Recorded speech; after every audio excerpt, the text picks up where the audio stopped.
ahora voy a hacer la presentación correctamente vamos a contarle a la audiencia que, bueno, Pablo es un especialista en empresas de familia, lo conozco hace muchos años, hemos compartido algunas clases en la UAI, en la Universidad UAI, y bueno, él tiene un Magíster en Dirección de Empresas, un MBA, está también como consultor y asesor sobre temas de la especialidad en Argentina, Latinoamérica y España, y es autor del ebook Empresas Familiares, herramientas para el crecimiento sostenible. Así que bueno, Pablo, contanos en qué consiste esta especialidad y qué haces dentro de una organización cuando, por ejemplo, te llaman frente a una situación de conflicto inicialmente, me imagino. Así que bueno, arrancamos viendo este tema. Bueno, nuevamente gracias por la invitación, Alejandra, Raquel. Para mí es un gusto estar acá.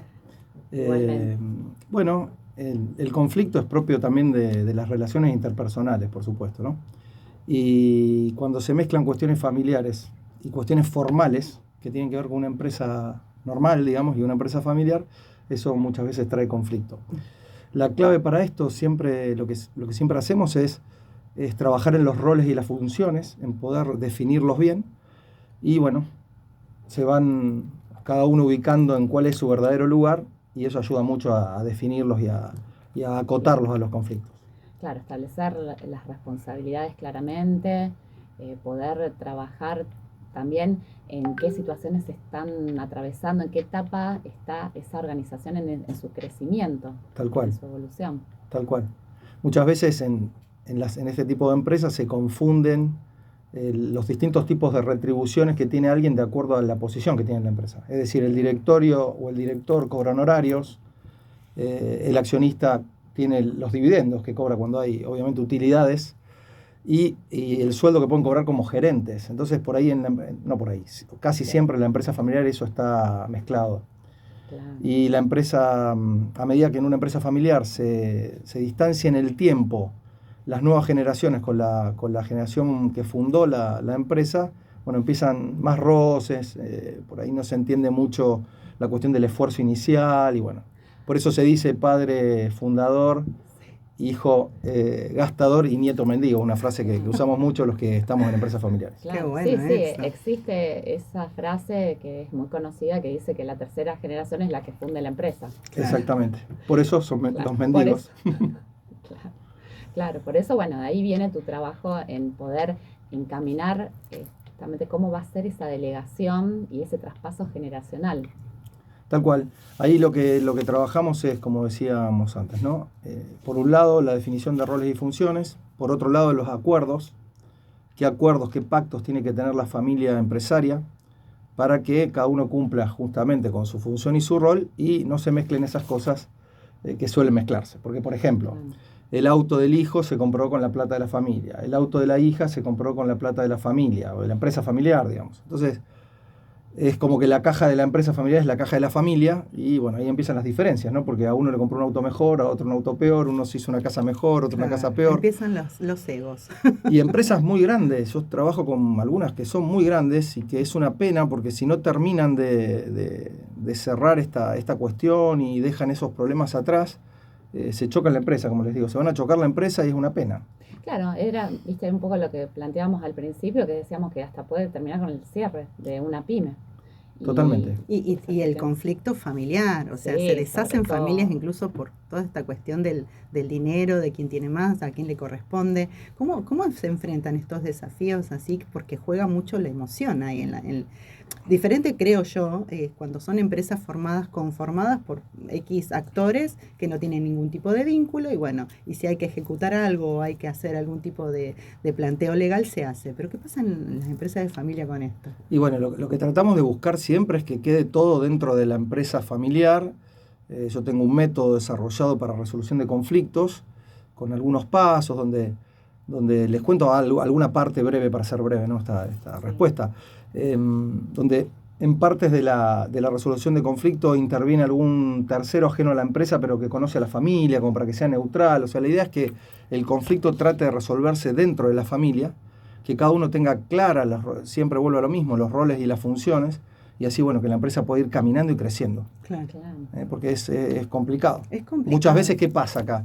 Porque en esto, para que haya continuidad generacional, tiene que haber un acuerdo entre el fundador o la fundadora y los que lo suceden. Si alguno de ellos no quiere esa continuidad, generalmente, o puede pasar que no quieran los hijos, que quieran la plata o el dinero que generó la empresa, pero no hacerse cargo de alguna manera, o no trabajar, bueno, eso hay que hacer que se den cuenta, persuadir para que se den cuenta, y armar, ya digo, un protocolo, algo que organice esto y que haya pactos, que se diga hasta dónde cada cosa, para que todo quede dentro de la empresa, para que no se lleven, muchos dicen el dinero, profesionales que por ahí van a tratar a veces, en algunos casos, de decir, bueno, vos salva tu parte y no la empresa familiar. Claro, claro. Trabajamos con psicólogos también, que tratan todo el tema vincular. Es un trabajo interdisciplinario. Claro. Sí. Y de acuerdo al conflicto, siempre digo por ahí, de acuerdo siempre hay empresas familiares más conflictivas y menos conflictivas, eso un poco en la experiencia hemos visto que se da eso, como en todas las empresas, pero en estas no son, digamos, la excepción. Y en algunos casos trabajamos con psicólogos que ven el tema del vínculo, les dicen, por ejemplo, que traten de dejar alguna cuestión que pasó antes en la familia y que, bueno, traten de barajar y dar de nuevo. Claro. Hasta se lo decimos, si quieren si no quieren pensar en lo humano, hasta piensen en la parte de la empresa, si quieren. Obviamente que siempre mejor, y todo lo trabajamos desde el humano, pero como diciendo, bueno, a ver, van a chocar la empresa si siguen así. Entonces, desde el humano lo mejor es perdonar y dejar atrás los conflictos. Totalmente. Eso es lo que sugerimos, y por eso el psicólogo trabaja en eso, trabaja en los vínculos, básicamente. Claro, es tan importante el tema de los vínculos, más allá también de que sean empresas familiares, porque uno, como te decía, por ahí puede ser más frío, tener un grupo de socios, tomar decisiones, pero también hay que cuidar esos vínculos. Pues si no, la empresa empieza a conflictuarse y a decaer. Pablo, recuerdo que fui a verte en un curso que me invitaste muy amablemente en Federación Gremial sobre este tema, bueno, cuando hablabas de protocolos de familia, ¿qué tiempo puede llevar desarrollar un protocolo dentro de una organización familiar? Y esto tiene que ver con, como decía antes, con la conflictividad de la empresa y de la familia. Muchas veces cuando son muy conflictivas ambas, esto lleva más tiempo, si no lleva menos tiempo. Yo he estado... Y conceptualmente, ¿qué sería el protocolo para aclarar la definición para los que no conocen? El protocolo es una herramienta, es un instrumento que permite que las relaciones entre la familia y la empresa estén, o de los empresarios familiares que trabajan en la empresa, digamos, tengan como un paraguas, un instrumento que los contenga, digamos.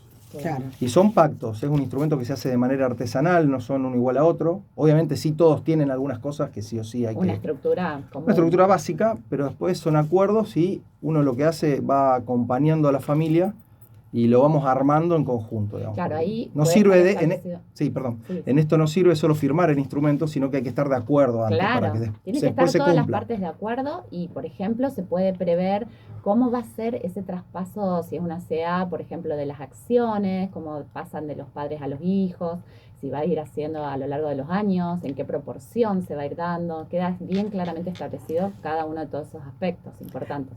Pablo, en tu experiencia, ya hace bastante tiempo que tenés un recorrido en esto, ¿se te ha presentado así conflictos así insalvables que los hijos, suponete, no quieren saber nada y las empresas se van al tacho y no hay forma de remontar? ¿O siempre hay algún recurso?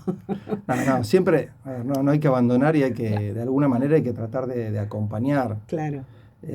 A mí me pasó con una empresa bastante grande de acá de Rosario, que tienen 5 sucursales. La idea era, no voy a decir el rubro, nada, para que no, por supuesto, una cuestión de confidencialidad. Pero los hijos no se ponían de acuerdo en que se maneje como un grupo económico, y al final lo que quedó es cada uno con una sucursal del mismo rubro, pero cada uno compra. Eso puede pasar. Cada uno compra, exacto, cada uno compra aparte, vende aparte, o sea, no. Qué bárbaro. Una pena porque es una empresa importante. Claro. Pero sin embargo, viste que esas cuestiones a veces son insalvables. Y una cosa que hacemos también al principio cuando nos sentamos a trabajar con los empresarios, que generalmente es el matrimonio con los hijos, digamos, cuando es así primera y segunda generación que está entrando o que ya está en la empresa, siempre les decimos que es una cuestión de que tienen que estar decididos a este camino, porque si no, no sirve. Lo principal es que la dirección de la empresa esté encaminada a llevarlo adelante y en todo el proceso que representa hasta poder concluirlo. Claro, las empresas para que sean familiares tienen que tener 3 condiciones. Una de ellas es la propiedad, es decir, de acuerdo al formato societario, ¿no? Pero que la empresa tenga alguno de esos formatos societarios, o una empresa, puede ser una empresa unipersonal también, pero que sea de la familia. Esa es la primera condición, la propiedad. Después el deseo de sucesión de el fundador o la fundadora y todos los que vienen después. Segunda propiedad. De darle un ordenamiento y que continúe en el tiempo. Claro. Exacto. Y la dirección, que es otra de la tercera condición que debe darse, que en algunos casos, cuando no hay algún familiar apto para ese cargo, para suplir a veces al fundador, la fundadora, que por ahí lo hacía muy bien, hacía todo y queda un bache en el medio, bueno, a ese director o directora, si no hay una persona de la familia que sea apta para eso, se puede buscar un profesional, pero bueno, ese profesional después obviamente reporta a la familia. Puede haber un director no familiar, a eso me refiero. Claro, tienen que aprender a delegar. No es lo ideal. Y profesionalizar la empresa. Tal cual. Pablo, bueno, buenísimo todo lo que nos contás. Hay un ebook en tus redes que pueden descargar, contarle un poquito eso a la gente y vamos cerrando la nota. Perfecto, bueno, muchas gracias. Mis páginas web son pablocogliati.com y pymesdefamilia.com. En cualquiera de las dos pueden bajar un ebook gratuitamente sobre empresa de familia. Exacto, el que hacíamos referencia, y bueno, ahí tienen mucho más material. Bueno, buenísimo. Nos vamos a contactar, dejamos entonces nuevamente, repetimos el contacto. Sí, pymesdefamilia.com y pablocogliati.com. Ahí están todas las redes también. Fue un placer enorme, muchas gracias por haber venido. Muchas gracias a ustedes, Raquel, Alejandra, por invitarme. Gracias, Pablo. Vamos a ir rápidamente a la agenda cultural.